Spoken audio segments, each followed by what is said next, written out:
Jalen Rose and John Barry, I know I speak for you guys when I say that things just seem to matter more here. The welcome we've received has been really off the charts behind us. And in fact, you can see members of the Honor Guard here running through some color drills, practicing again what they go through each and every day. As for what the Heat have faced 2 days into their training camp, well, LeBron James discussed that after the Heat's first practice today.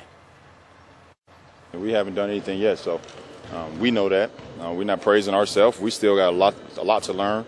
Every day, Coach Spo is going to, coaching staff going to give us what we need to do to get better, and we got to come out and practice and get better. It always starts with the high-profile guys, as you would call them,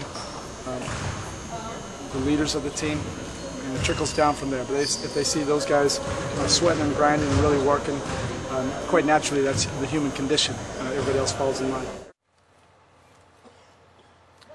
Heat coach Erik Spoelstra discussing the intensity that we've seen through the first 2 days trickling down from the big three. And I know, JB, that has certainly been the case, at least in your eyes. Absolutely. Mike Miller, we talked to him after practice today, and he said, Dwayne Wade and LeBron James are going so hard. It's like the rest of us, we have to do that. When your two leaders are doing that, Spoelstra just mentioned it. LeBron James, since Monday, at Media Day, has had a focused look. And I asked him today after practice, I said, you kind of look mad. And he said, I am.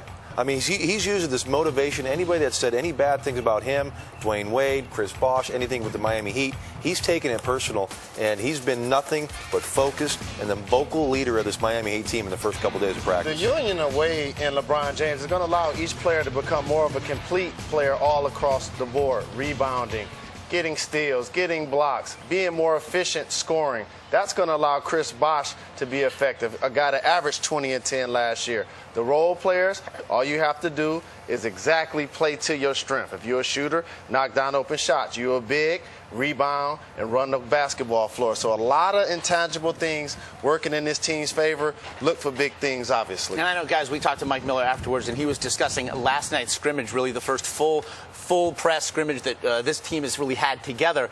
And he was amazed at the passes he was getting from LeBron James. We asked him, how does it feel to be arguably the most important person after the big three? And he said, what you said, get it done. I know, though, for you guys, Jalen, there are a lot of question marks still for this team to answer.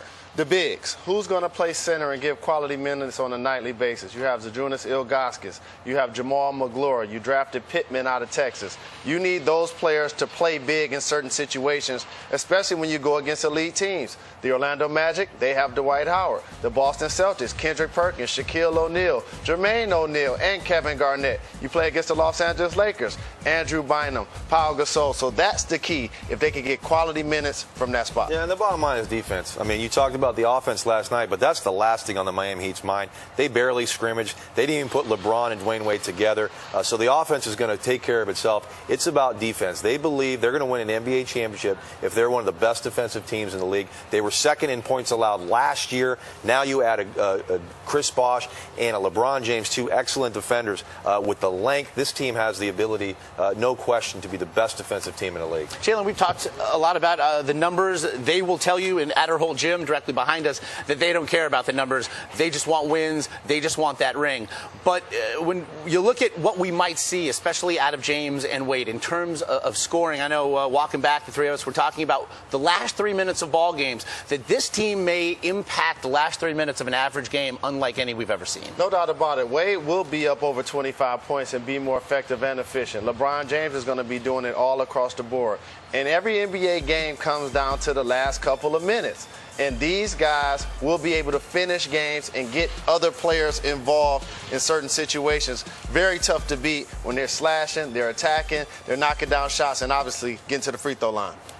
No, I mean, it's going to be they're unguardable. I mean, there's very few teams that can match up and guard these two great offensive players. And then we talked about Mike Miller, a guy that can spot up and shoot. He shot 48% from the three-point line last year.